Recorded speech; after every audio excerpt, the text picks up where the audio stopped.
یک تصور کنید دنیا را همه دولت‌های پیشرفته از جهت صنعت دیگر چقدر پرتوها دارن.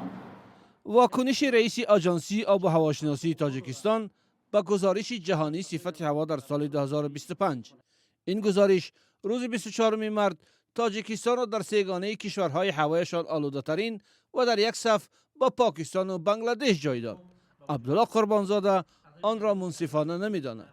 روز 1 اپریل در یک میزگیر و در پاسخ به گزارش جهانی و بازتاب آن در رادیو آزادی گفت هوای تاجیکستان خیلی بهتر از کشورهایی است که صنعتی هستند یا کاملا در بیابانند و هوای آلوده دارند.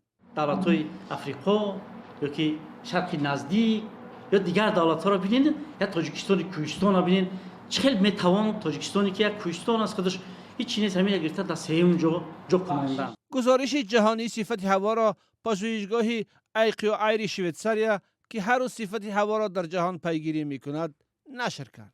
اما بار اول نیست که هوای تاجیکستان به ویژه پایتخت شهر دوشنبه از جمله هوای آلوده ترین در جهان نامبر می شود. بعضی از ساکنان از گرد و غبار گرفتن خانه هاشان شکایت می کنند و در کوچه بعضی افراد را با نقاب محافظتی دیدن ممکن است.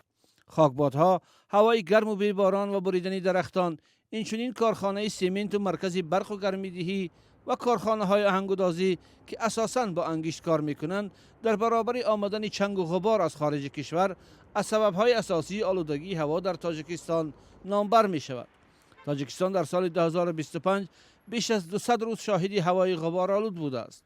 کمیته حفظ محیط زیست هم گفته بود که سال گذشته 63 مورد آلودگی هوا را ثبت کرد.